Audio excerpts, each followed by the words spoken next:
नक्सलियों को लेकर के आपने तमाम खबरें सुनी होंगी, लेकिन कुछ सवाल आपके दिमाग में जरूर होंगे कि नक्सल संगठन आखिर काम कैसे करता है, उनका कैडर किस तरह से होता है।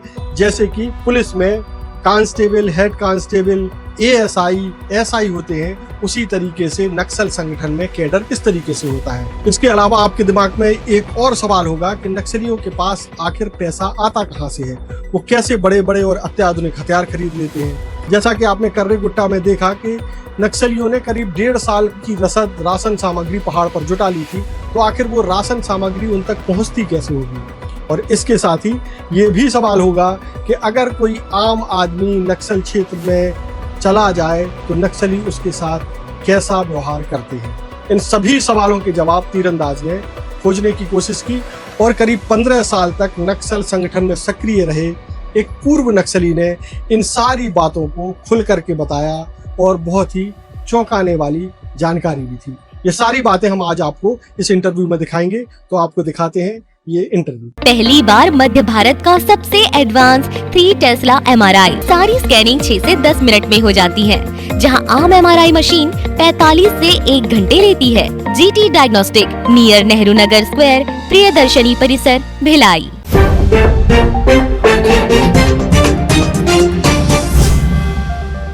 नमस्कार, मैं हूं मयंक चतुर्वेदी और आप देख रहे हैं तीरंदाज। हम आज आए हैं बस्तर के उस क्षेत्र में जो नक्सलवाद के लिए जाना जाता है, यानी कि सुकमा जिला। और यहाँ हमारे साथ हैं 15 साल तक नक्सली संगठन में रहे सोढ़ी जी। सोढ़ी जी अब चूँकि मुख्य धारा में वापस आ गए हैं और इस वापस आने के दौरान हमारे बहुत सारे दर्शक हैं, वो ये जानना चाहते थे कि नक्सल संगठन में आखिर होता क्या है, उसमें कैडर कैसे होते हैं, और इसके अलावा अगर कोई आम आदमी नक्सलियों के जो है चंगुल में फंस जाए या नक्सली इलाके में फंस जाए तो उसके साथ क्या होता है।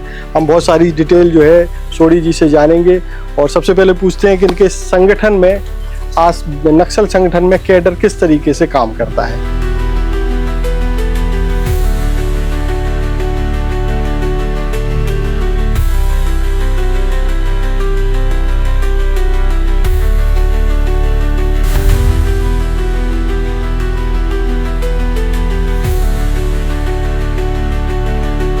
सर, स्तर बोलने से संगठन में पहला स्तर है। संगठन में जुड़ने से दल सदस्य के नाम से उसको मतलब करते हैं।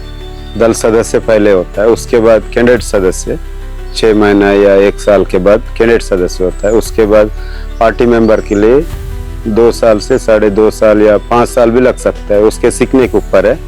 अगर अच्छा से ट्रेनिंग और पढ़ने लिखने का सीख जाता है तो उसका स्तर बढ़ते जाता है। उसके बाद पार्टी मेंबर से पार्टी मतलब कमेटी मेंबर बनना है तो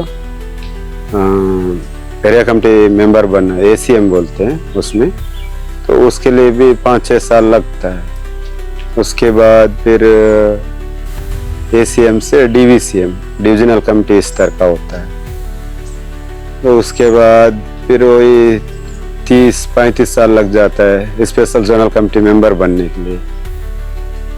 तो ऐसे पार्टी का ढांचा है। तो उसमें स्पेशल जोनल कमेटी के बाद सेंट्रल कमेटी का होता है, उसके लिए बहुत टाइम लगता है।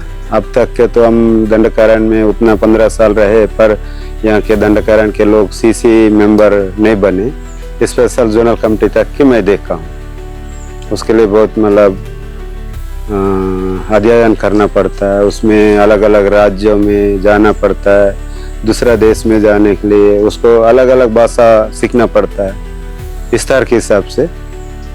मिलिट्री हिसाब से भी उसी के हिसाब से वो भी मिलिट्री में party member, platoon party committee बोल के वो है मिलिट्री हिसाब से। उसमें पार्टी सदस्य बोलते हैं, उसमें भी PPC platoon party committee member. उसके बाद फिर प्लाटून कमांडर, ऐसे बनते जाते हैं सर। उसमें भी स्तर, उसमें AC रैंक का ही प्लाटून पार्टी कमेटी मेंबर होते हैं, AC स्तर के। DVC है तो डिवीजन में मिलिट्री का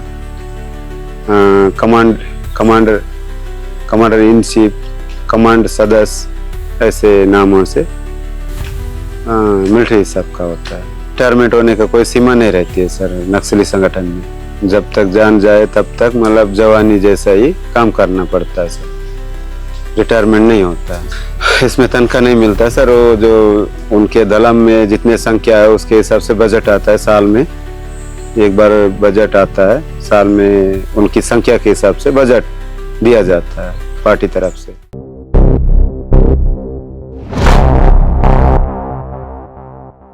फंड तो लोकल मतलब यहाँ एरिया कमेटी से ही होता है, जो LOS बोलते हैं वही लोग फंड यहाँ इकट्ठा करते हैं अलग अलग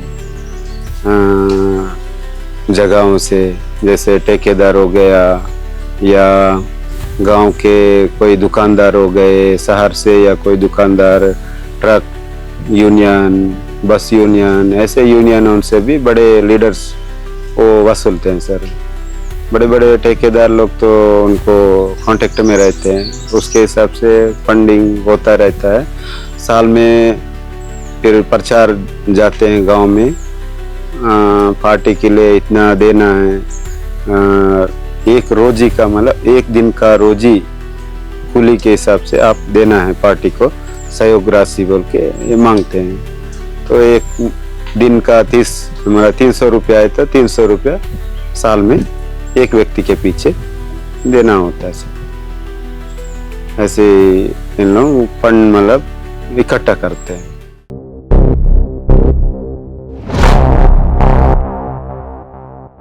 राशन वैसे कोई व्यापारी या गांव वालों से जमा करवाते हैं, और व्यापारियों से फिर पैसा दे करके व्यापारियों से मंगाते हैं। तो ऐसे व्यापारी ले जाके छोड़ देते हैं, इस जगह पे छोड़ दो बोले तो उस जगह ले जाके व्यापारी छोड़ते हैं। या गांव वाले भी कोई गाड़ी घोड़ा रहने वाले, ट्रैक्टर हो गया, कुछ पिकअप हो गए, ऐसे गाड़ी वालों को पैसे वैसा देने के बाद उन लोग ले जाके छोड़ देते हैं। तो उसमें सब मतलब हर दिन अलग अलग लोग बनाते हैं और ड्यूटी रहता है। आज हम लोग 3 लोग बनाए तो कल 3 लोग का ड्यूटी लगेगा। अगर ज़्यादा संख्या है तो 6-7 लोगों का ड्यूटी लगेगा। इसी तरह से हर दिन आधे पानी लाने वाले, आधे लकड़ी लाने वाले, आधे खाना बनाने वाले, ऐसे मतलब ड्यूटी लगता है, सभी का ड्यूटी लगता है। और वहाँ आसपास निगरानी के लिए पेट्रोलिंग करना वो भी अलग से रहता है। 2 घंटा में या 1.5 घंटा में अपने आसपास पूरा मतलब गतिविधि किसी का आने जाने का, कोई हमारे आसपास आना जाना कर रहा है क्या बोल के उसके लिए पेट्रोलिंग होता है। संतरी ड्यूटी होता है, उनको ड्यूटी भी लगता है 3 दिशा में, 2 दिशा में, परिस्थिति के अनुसार ड्यूटी भी लगाते हैं संतरी। कहीं सुबह हुआ बनाते हैं सर, तालाब या गांव के नज़दीक डेरा लगा के बोरिंग या कुआं होता है, वहीं से पानी का सप्लाई होता है। मैं तो 3 संख्या से लेकर मैं तो 200-300 की संख्या तक के मैं देखा हूँ मैं रह के। बड़े बड़े नदी या बड़े तालाब ऐसे जगहों में ऐसे बड़े संख्या में होते हैं।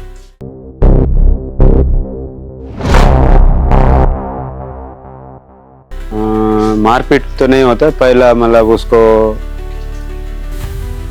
पकड़कर मतलब या बुला करके जी पकड़कर माने बुला करके अपने पास बुला करके आप कहाँ से हो, कहाँ जा रहे हो, क्या नाम है, किस गांव से हो, ये मतलब परिचय मांगते हैं।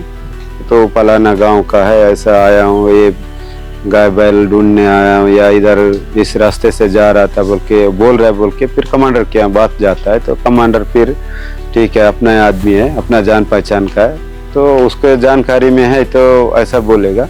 अगर उसके जानकारी में नहीं है तो उसको रोक के रखो, मैं आ रहा हूँ, क्लियर करूँगा।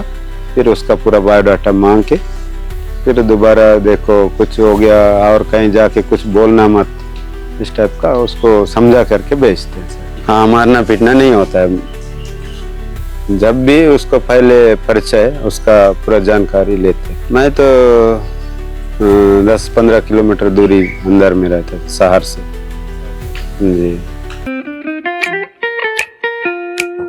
खुश है तो फिर खुशी मना ले, छोटा बड़ा केक मंगा ले। संगम में मिलता है बढ़िया केक, संगम में मिलता है बढ़िया केक।